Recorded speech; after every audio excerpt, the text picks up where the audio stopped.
Hey guys, welcome back to the channel. If you are new here, I want to thank you for stopping by. Please hit notifications and subscribe so that you get all of our videos when they post. If you are a subscriber, I want to thank you for coming back. Today, we're going to be making Tennessee peach pudding.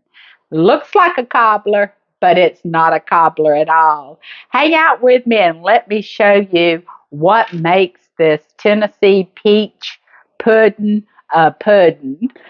To start this Tennessee peach pudding, we will need 1 1/4 cups of water. You can go 1 1/4 to 1 1/2. I'm doing 1 1/4. And you'll add it to a saucepan. It's kind of weird, huh, the way this is. You'll add 1/4 cup of brown sugar and 1/4 cup of white sugar. This is actually going to make almost like a caramel sauce. This is the pudding in the pudding, okay? Tennessee peach pudding. Now we'll add our cinnamon. That is optional if you're allergic to cinnamon. I have a really good friend that's allergic to cinnamon, but this would be good without it. Also, some butter. We have a tablespoon of butter here. You will find the recipe with all of the measurements down in the description, so you can always check that too. You might want to check it because I sometimes get mixed up when I'm putting my ingredients in. Then you'll want to bring this to a boil. We're going about medium high, and we need to let all of that sugar and the butter dissolve. And we do want it to come to a boil. This has come to a boil and all of the sugar has dissolved. And now I'm going to hit it with a splash of vanilla. My burner is off. About a tablespoon, maybe a little more. Then you'll set this over to the side. Set your oven at 400 and let that preheat so that it'll be ready once we get this pulled together.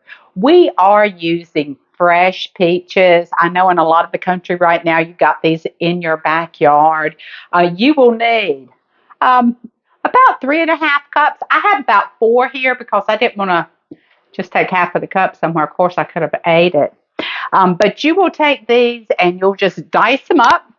You can cut them any way that you want, as small or large. This is the size of my dice. You will need 1 cup of all-purpose flour.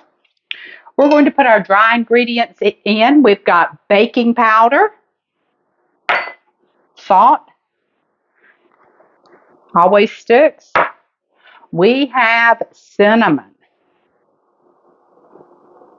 And we have sugar. We've got 1/2 cup of sugar here. So we're just going to whisk this together. Whisk all of your ingredients together. And I think I said that I put cinnamon in here, but I put nutmeg. Cinnamon is in the topping. But you can switch it up if you wanted to put both in here, both cinnamon and nutmeg, and both cinnamon and nutmeg in your topping. You could do that as well. So now that we have this mixed up, this is the dry ingredients. We're going to add, I got 1/2 cup of milk. Whole milk would be best. Unfortunately, I don't have whole milk in my house, so I'm using 2%.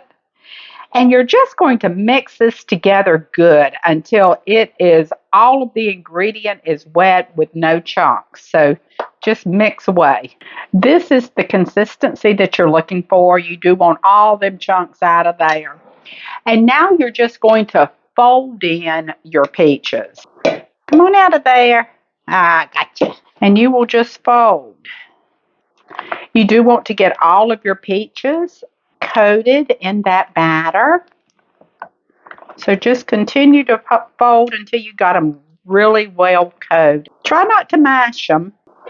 Grab your 8x8 baking pan and spray it in I've sprayed this in a butter cooking spray, but you could use canola or even olive oil. You could even butter it.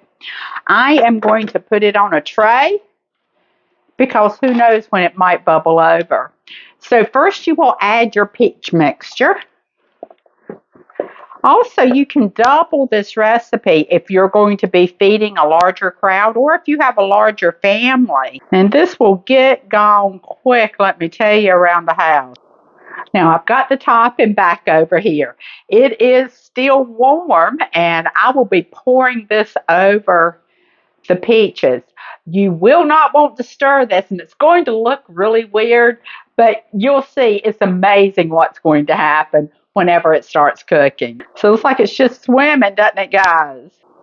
Now we're going to add this to our oven. We are going to be using our Breville Smart Pro oven. It's an air fryer too. We have loved that appliance.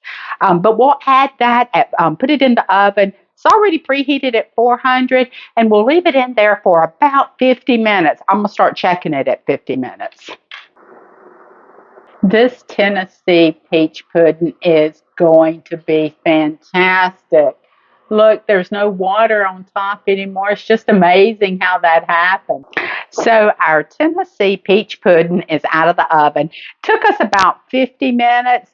I covered it with full, probably 30, 35 minutes into it. The Breville Smart Pro oven gets really hot. So I didn't want it to get too brown on top. But come here, I've got to let it cool. But come and just take a look at this pudding texture that is in here. This is going to be so delicious. So I'm going to plate this for us. Let it cool a little bit first, and then I'm going to plate it and show you how to serve it up. Our Tennessee peach pudding has cooled off enough that we're going to serve some up with nothing other than vanilla ice cream. So let's take a look and see if we can see why they call this a pudding. Look at that gooiness. That is delicious. Or it will be delicious, I am sure. Oh, that looks so good. Kind of like a cobbler, but not a cobbler. So let's top this with a little bit of ice cream. Doesn't this look like the perfect dessert? And this pudding here, if you come a little closer, you can see the consistency of some of what the syrup did that we poured over, but that's why they call this a pudding, because it turns into this yummy, creamy pudding stuff that's just out of this world.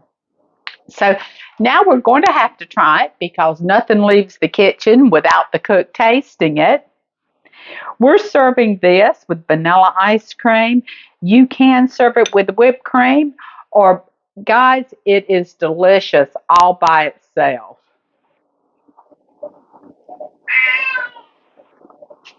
Mmm, that is a delicious bite. It is delightful. I think, it calls for one more. So let's just try that one more time.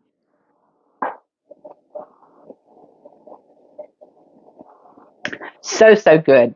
Guys, you will want to try this Tennessee peach pudding. I hope that you have enjoyed this recipe. If you have, give us a thumbs up. Hit subscribe and also hit notifications so that you get all of our recipes as they post. And until next time, stir the pot.